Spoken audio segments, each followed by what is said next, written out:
सरल भाषा चैनल पर आपका हार्दिक स्वागत है मित्रों। अगर अभी तक आपने मेरा चैनल सब्सक्राइब नहीं किया हो तो सब्सक्राइब कर दीजिएगा।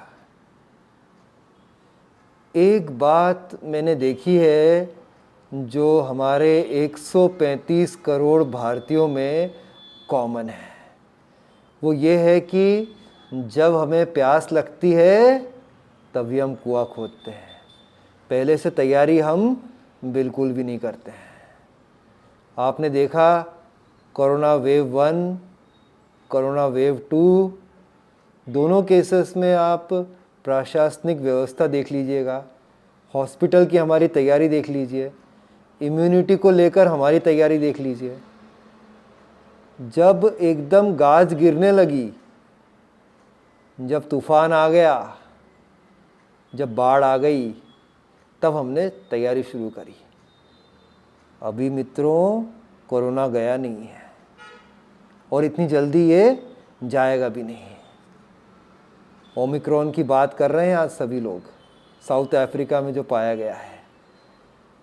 अभी ये सही समय है आपसे बात करने का कि आप सबको अपनी जो प्रतिरक्षा प्रणाली है उसको बहुत मजबूत करना है, अपनी इम्यूनिटी को बढ़ाना है। इसमें कोई बहुत बड़ा रॉकेट साइंस नहीं है, बहुत बड़ा विज्ञान नहीं है छुपा हुआ कि इम्यूनिटी कैसे बढ़ाएं, बिल्कुल भी नहीं है। मैं आपको कुछ सरल तरीके बताऊंगा और अगर आप इन्हें फॉलो करेंगे तो आपकी इम्यूनिटी बराबर रहेगी, आपकी प्रतिरक्षा प्रणाली जो है वो एकदम सुदृढ़ रहेगी। तो अगर आप जानना चाहते हैं तो मेरे साथ पूरे वीडियो में बने रहिएगा मित्रों। सबसे पहली बात, पानी। पानी के 10 ग्लास हमको रोज़ पीना ही चाहिए, ये नक्की करना पड़ेगा आपको। 10 ग्लास पानी रोज़ पीना ही है, चाहे गर्मी हो। गर्मी में तो आप पी लेंगे, मुझे पता है, 10 के 15 ग्लास पी लेंगे, लेकिन ठंड के मौसम में देवियों और सज्जनों क्या होता है कि पानी पीने में नहीं आता है ज़्यादा, हमको कम प्यास लगती है। लेकिन मानव शरीर को, एक एडल्ट को कम से कम 10 ग्लास पानी, और किसी छोटे बालक को भी जो 8-9 साल का है, 6-7-8-9 साल का है, 8 से 10 ग्लास पानी पीना बहुत ज़रूरी है। इम्यूनिटी का डायरेक्ट संबंध है कितना पानी हम बॉडी में पी रहे हैं। अगर हम पानी नहीं पिएंगे प्रॉपरली तो डिहाइड्रेशन की तकलीफ़ शुरू हो जाएगी, और डिहाइड्रेशन से हम आमंत्रण देंगे बहुत सारे रोगों को, और कोरोना भी एक है उसमें से। तो इसलिए याद रखना है कि अपने आप को बहुत स्ट्रांग रखना है। देखिए मित्रों, वेव 2 में हम लोगों ने ये समझा कि जिनकी प्रतिरक्षा प्रणाली या इम्यूनिटी स्ट्रांग थी वो बच गए, और जिनको कोई प्रॉब्लम थी, कोमॉर्बिडिटी थी, या जिनकी इम्यूनिटी स्ट्रांग नहीं थी, वो चले गए। इसलिए हमको ये ध्यान रखना है। दूसरी बात, हम लोग पैसा कमाने में लगे रहते हैं, सुबह से रात करते हैं, लेकिन प्रॉपरली हम नींद नहीं ले पाते हैं। फ्रांस में बहुत पुराना एक वर्ड है जो वो यूज़ करते हैं, जिसे वो कहते हैं आफ्टरनून सिएस्टा।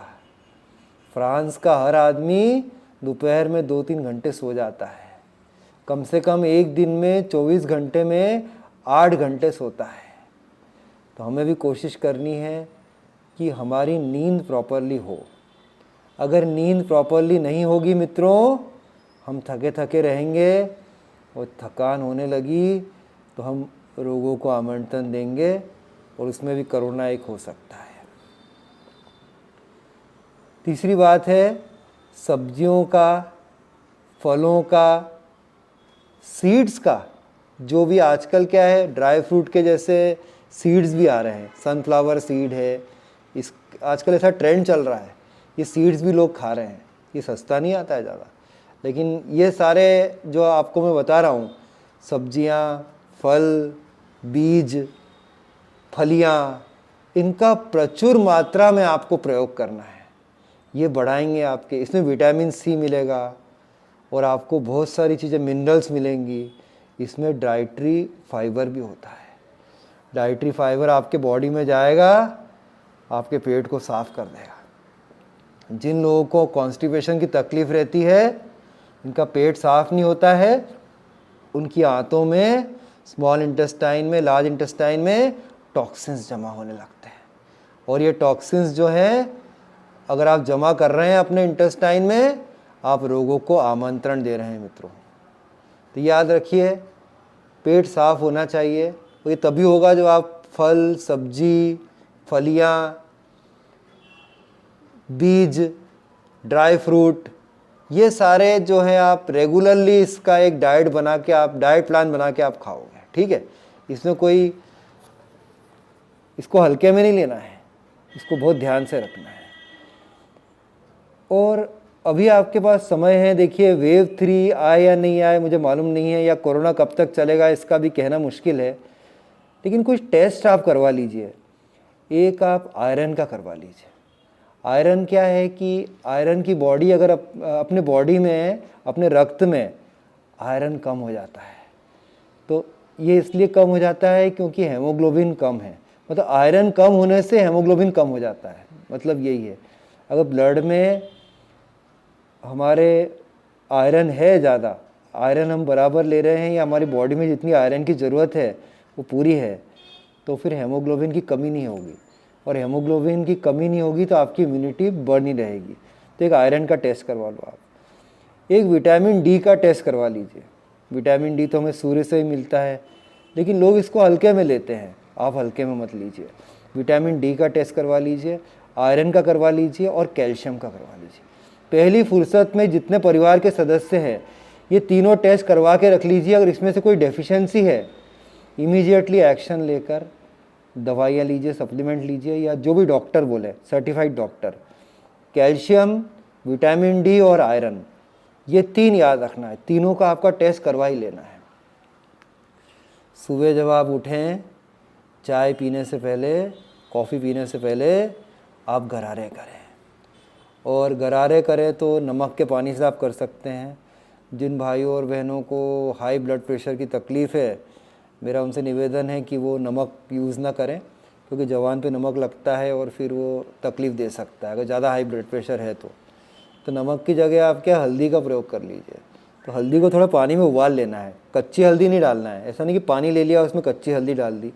थोड़ा पानी को गर्म करना है, 1-2 बार उबाल आ जाए, थोड़ी हल्दी डालकर 10 मिनट बॉईल करिए, ठंडा करके उसको छान लो, उससे आप गरारे करो। ठंडा मतलब एकदम ठंडा नहीं करना, गुनगुने पानी से गरारे करना है सुबह ज़रूर। दिन में कम से कम एक बार तुलसी की चाय पीना है। अगर तुलसी की चाय आप दिन में एक बार पिएंगे, आपको बहुत ही लाभ मिलेगा। इसमें क्या, एंटीऑक्सीडेंट्स प्रचुर मात्रा में है। तुलसी जो है एंटीबैक्टीरियल भी है। तो एंटीबैक्टीरियल मतलब कोई जर्म्स वगैरह डेवलप हो रहे हैं, उन पे अटैक करता है तुलसी, आपको बचाता है। रोगों से बचाने की बहुत क्षमता है इसमें। एंटी इन्फ्लेमेटरी भी है, तो कहीं सूजन हो रही है तो वो भी डील हो जाएगी, वो समस्या से आप निजात पा सकेंगे अगर रोज़ आप एक बार तुलसी वाली चाय पिए, ठीक है। और पतंजलि स्टोर वगैरह पे जाएंगे आप तो गिलोय का रस मिल रहा है, एलोवेरा है, एलोवेरा का रस और गिलोय का रस आप ले सकते हैं, लेकिन सर्टिफाइड कंपनी से, अच्छी कंपनी से, पतंजलि अच्छा है, डाबर वगैरह, ऊंजा फार्मेसी, ये सब कुछ अच्छी कंपनीज हैं, इनके द्वारा निर्मित लीजिएगा, कहीं ऐसा लोकल ब्रांड का मत लीजिए। और डेट ऑफ मैन्युफैक्चरिंग देख लीजिए ज़रा ध्यान से। और ये भी देख लीजिए कि वो जो जूस वो लोग स्टोर कर रहे हैं क्या प्रॉपरली स्टोर कर रहे हैं, ऐसा तो नहीं कि गर्मी में रख दे रहे हैं, ख़राब हो गया हो। ख़राब जूस भी आपको लाभ तो बहुत कम पहुंचाएगा, हानि ज़्यादा पहुंचा सकता है। इसलिए गिलोय, एलोवेरा का प्रयोग भी करें। तो सबसे बड़ी बात है मित्रों, स्ट्रेस नहीं लेना है। अगर आप स्ट्रेस लोगे, stress is directly proportional to immunity, ठीक है, मतलब लॉस ऑफ इम्यूनिटी। अगर stress is directly proportional to loss of immunity. जितना आप स्ट्रेस बढ़ाते जाओगे आपकी इम्यूनिटी उतनी कम होती जाएगी। ये बात आपको ध्यान रखना है। तो आपको बिल्कुल भी स्ट्रेस नहीं लेना है। अगर आप स्ट्रेस लोगे तो आपका जो पूरा इम्यूनिटी है उसका पूरा सिस्टम हिल के रह जाएगा, आप रोगों को आमंत्रण दे देंगे। तो बस ये सब मैंने आपको पॉइंट्स बताए हैं, ये सब आपको ध्यान रखना है, अच्छे से फॉलो करना है और तैयार रहना है। हमेशा मास्क लगाना है, लगाना ही लगाना है। ऐसा नहीं सोचना है कि अरे हमें तो वैक्सीन लग गई है, अरे ओमिक्रॉन वगैरह ये कोई जो पुराना जो था, जो आपने वैक्सीन लगाया वो वैक्सीन प्रभावी नहीं है ओमिक्रॉन के लिए। जिनको अगर आपको कोरोना हो चुका है तो आप बोले मुझे तो हो गया, अब सेकंड बार नहीं होगा। ओमिक्रॉन तो किसी को भी हो सकता है, इसलिए बहुत ध्यान रखने की ज़रूरत। आपका जीवन है, ये आपकी जिम्मेदारी है कि आप अपना और अपने परिवार के सदस्यों का, अपने मित्रों का, अपने माता पिता का, अपने रिलेटिव्स के प्राण बचा के रखें। मानव जीवन एक बार मिलता है और अगर ये कोरोना जैसे रोग से चला जाता है हाथ से तो ये अच्छी बात नहीं है। ठीक है, तो ये जो मैंने टिप्स बताई हैं इनको आप फॉलो करिएगा और आप तैयार हो जाइएगा। पहले ही कुआं खोद लेना है, ऐसा नहीं कि जब प्यास लगेगी तब कुआं खोदेंगे। नहीं नहीं नहीं, प्यास से ध्यान आया, 3 लीटर पानी, 10 ग्लास पानी रेगुलरली पीना है, चाहे वो समर हो या विंटर हो। जो इन्फॉर्मेशन मैंने आपको दी है ये आपको अच्छी लगी होगी, आपके काम की होगी। अगर अच्छी लगी है तो मेरे चैनल को सब्सक्राइब कर दीजिएगा फ्रेंड्स। फिर मिलता हूँ किसी और दिन कुछ और टिप्स के साथ। तब तक के लिए जय हिंद, वंदे मातरम।